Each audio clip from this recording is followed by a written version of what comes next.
Alappuzha Nooranad KSRTC ബസ്സും ടോറസും കൂട്ടിയിടിച്ചൊരു അപകടം ഇപ്പോഴുണ്ടായിട്ടുണ്ട്.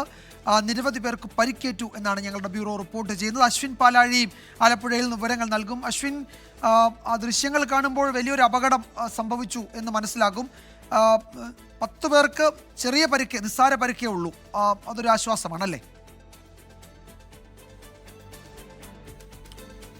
വിജയകുമാർ, തീർച്ചയായും ആലപ്പുഴ ജില്ലയിൽ പരക്കെയും ഇന്ന് ഒരു 7 മണി മുതൽ അതിശക്തമായ മഴയാണ് പെയ്യുന്നത്. ഈ മഴയ്ക്കിടെയാണ് ഏകദേശം അരമണിക്കൂർ മുമ്പ് ഇടപ്പോൺ എന്ന് പറയുന്ന സ്ഥലത്ത് ഒരു വലിയ അപകടം ഉണ്ടാകുന്നത്. ഈ KSRTC ബസ്സും ടോറസും കൂട്ടിയിടിച്ചാണ് അപകടം ഉണ്ടായത്. KSRTC ആലപ്പുഴയിൽ നിന്നും പത്തനംതിട്ടയിലേക്ക് സർവീസ് നടത്തുന്ന അവസാന സർവീസായിരുന്നു. ഈ അവസാന സർവീസിൽ 22 യാത്രക്കാരാണ് ഈ KSRTC ബസ്സിൽ ഉണ്ടായിരുന്നത്. ഇവരുമായി പോകുന്ന വഴിയാണ് അതിശക്തമായ മഴയിൽ ഇടപ്പോണിൽ ഒരു വലിയ വളവിൽ വെച്ച് ടോറസ് മറ്റൊരു കാറിനെ ഓവർടേക്ക് ചെയ്ത് വരികയായിരുന്നു.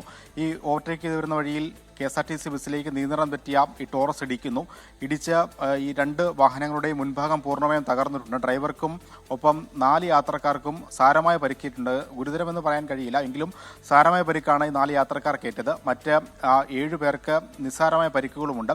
ഇടപ്പമുള്ള തന്നെ സ്വകാര്യ ആശുപത്രിയിലാണ് ഈ പരിക്കേറ്റ 13 പേരെയും നിലവിൽ പ്രവേശിപ്പിച്ചിരിക്കുന്നത്. എന്തായാലും മറ്റ് ആളുകൾക്ക് വലിയ പരിക്കുകളില്ലെങ്കിലും സാരമായ ചെറിയ പോറലടക്കമുള്ള പരിക്കുകൾ ഈ യാത്രക്കാർക്കും ഏറ്റിട്ടുണ്ട്. KSRTC ബസിന്റെ മുൻവശം പൂർണ്ണമായും തകർന്നു. രാത്രി വൈകി ഉണ്ടായ അപകടത്തിൽ അതിശക്തമായ മഴയാണ് അപകടത്തിന് മറ്റൊരു കാരണം. ഒപ്പം ഈ വലിയ വളവിൽ അശ്രദ്ധമായി ടോറസ് മറ്റൊരു കാറിനെ മറികടന്നു വന്നതും അപകടത്തിന് കാരണമായിട്ടുണ്ട്. എന്തായാലും ഈ 2 വാഹനങ്ങളും വളരെ മിതമായ സ്പീഡിലാണ് പോയത് എന്നുള്ളത് അപകടത്തിന്റെ വ്യാപ്തി കുറച്ചു എന്നുള്ളതാണ് ഈ വാഹനത്തിന്റെ ഡ്രൈവറടക്കം ഒപ്പം യാത്രക്കാരടക്കം പറയുന്നത്. എന്തായാലും 14 പേർക്കാണ് പരിക്കേറ്റതിൽ 4 പേരുടെ നില അല്പം സാരമായി തന്നെ അവർക്ക് പരിക്കേറ്റിട്ടുമുണ്ട്.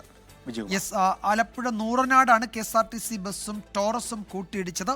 14 പേർക്ക് പരിക്കേറ്റു, 4 പേർക്ക് കുറച്ച് ഗൗരവമുള്ള പരിക്കാണ് എന്ന് അശ്വിൻ പാലാഴി റിപ്പോർട്ട് ചെയ്യുന്നു ആലപ്പുഴയിൽ നിന്ന്.